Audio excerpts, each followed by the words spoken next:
Ethan Cole had built empires out of chaos, turned failing corporations into global successes, and sat at boardroom tables where millions of dollars shifted with a single nod, but no amount of power or wealth could prepare him for the quiet, tender confusion of fatherhood.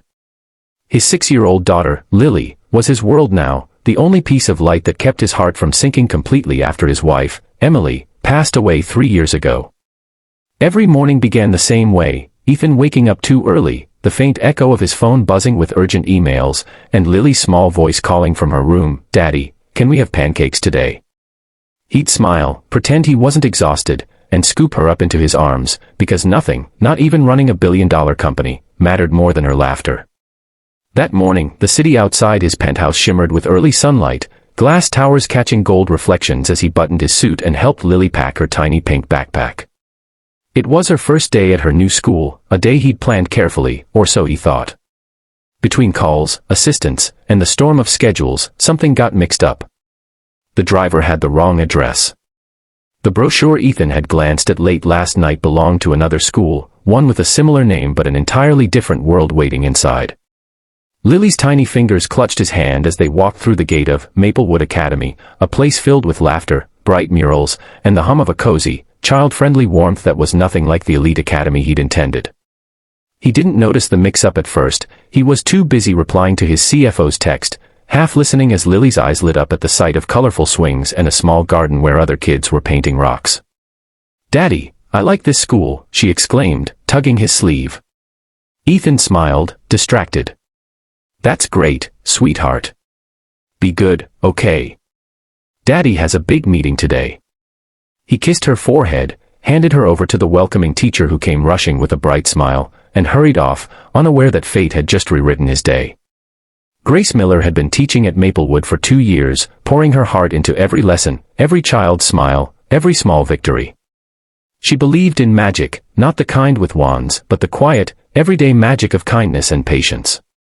When she saw the tall, impeccably dressed man kneeling beside a new little girl, something about the scene made her pause. Most parents lingered nervously, this one seemed like he belonged to another world entirely.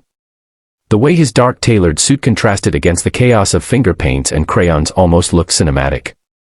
"Hi there," she said warmly, crouching beside Lily. "You must be new here. I'm Miss Miller." "What's your name?" "Lily," the girl replied shyly. "I'm in, this class, I think." Grace laughed softly. "Well, that's perfect, because this class has the best snack time in the whole school." Ethan smiled politely, checking his watch. "Thank you, Miss Miller." "I'm sorry, I have to run, she's excited to be here." Grace noticed the exhaustion behind his polished smile, the way his eyes flickered between affection and distance. "Don't worry," she said gently. "She's in good hands." Ethan nodded, unaware that he'd just left his daughter not at the prestigious Maplewood International School across town, but at the local Maplewood Academy, Grace's world. When Ethan finally sat in his office, glass walls overlooking the skyline, his mind drifted to Lily's first day. He almost called to check on her but stopped himself, she'd be fine. She always was. What he didn't know was that while he discussed mergers and profits, Lily was painting a messy rainbow under Grace's patient guidance, giggling as colors smeared her hands.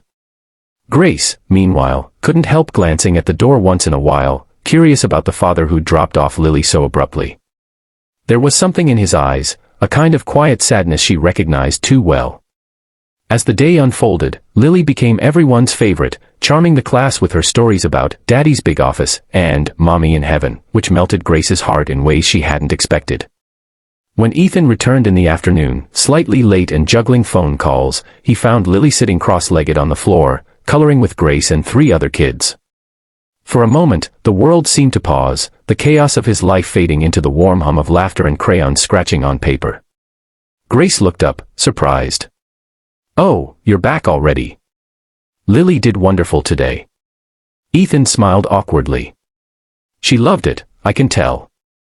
Then his eyes drifted around and finally landed on a poster that read, Maplewood Academy, nurturing every child's heart. His heart skipped. Academy. Not international school. He blinked. "Wait, is this?" Grace tilted her head, amused by his sudden confusion. "Is something wrong, mister?" Cole, he said quickly. Ethan Cole. I think I might have brought her to the wrong school. Grace couldn't help laughing softly. Well, that's a first. Ethan rubbed the back of his neck, flustered. I'm so sorry. I must have mixed up the addresses. Don't worry, she said gently, her voice warm. Happens to the best of us. And for what it's worth, Lily fit right in. Ethan's mind spun for a second as the realization sank in, but Grace's laughter broke the tension like sunlight through clouds. She had one of those warm, unguarded laughs that made even his rigid posture loosen. Well, she said, brushing a stray strand of hair from her cheek, wrong school or not, Lily had a great first day. Lily ran to him then, her small arms wrapping around his leg, proudly holding up a drawing, a messy rainbow with 3 stick figures labeled Me, Daddy, and Miss Grace. Ethan stared at it, momentarily speechless. That's very nice, sweetheart, he said softly. Grace smiled at the drawing, noticing how carefully the little girl had written her name. She's quite the artist, she said. I hope you don't mind that we kept her a little longer, she wanted to finish her rainbow. Ethan looked at Grace for the first time without distraction. There was something about her, gentle but strong, the kind of presence that made even chaos feel calm. For a man used to control and logic, it was disarming. Thank you, Miss Miller, he said. I'm sorry for the mix-up. I must have given my driver the wrong brochure. Grace shrugged lightly. Life has a funny way of leading us to the right places by accident. Ethan didn't know what to say to that, so he just smiled faintly. When he took Lily's hand to leave, she turned back to Grace. Can I come here again tomorrow? She asked eagerly. Grace knelt to meet her eyes. You can come anytime you like, Lily.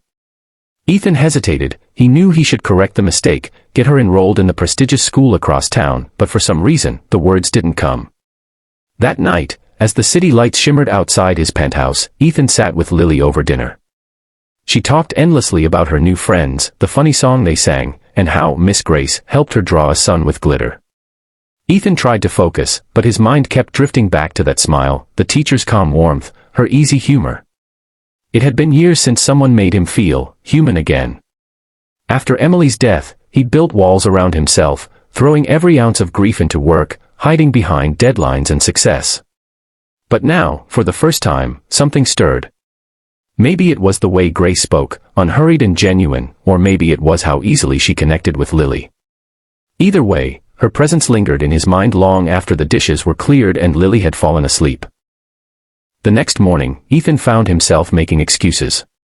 He told his assistant to postpone a meeting, then drove Lily back to Maplewood Academy, not the international one. When Grace saw them again, surprise lit her face, followed by a quiet smile. Back so soon, she teased. Ethan chuckled, adjusting his tie. Apparently, my daughter has already chosen her school. Lily giggled and ran off to join her friends, leaving the 2 adults standing in the doorway. Grace crossed her arms, eyes glinting. You know, Mr. Cole, you're not the first parent who thought this was the other Maplewood. But most don't come back twice. Maybe I'm not most parents, Ethan replied without thinking. There was a pause, brief, electric, filled with unspoken awareness. Grace looked away first, tucking a strand of hair behind her ear. Well, we're happy to have her. She's a lovely child. She takes after her mother, Ethan said softly, almost to himself. Grace caught the shift in his tone, how the confidence in his voice faltered when he mentioned his late wife. I'm sure she'd be proud, she said gently. He met her eyes then, and for a fleeting second, gratitude and pain crossed his expression, raw and real. Over the next few days, Ethan found more reasons to stop by, dropping off forgotten lunchboxes, picking Lily up early, even volunteering to read during story hour one afternoon. Grace found it both amusing and endearing. He wasn't like the other parents, there was no pretense, no arrogance, just a quiet man trying to be present. One rainy afternoon, while the children napped and the soft patter of raindrops tapped the windows, Grace found Ethan waiting outside, drenched because he'd forgotten an umbrella. She ran to the door with a towel, laughing as she handed it to him. You really shouldn't stand out there like a lost puppy, she said, half joking. He grinned sheepishly, running a hand through his wet hair. I didn't want to interrupt class. You could have just come in, she said. We don't bite. He smiled again, softer this time. Maybe next time I will. Their eyes lingered on each other longer than either intended. In that quiet space, surrounded by the faint laughter of children and the scent of rain, something fragile but real began to take root.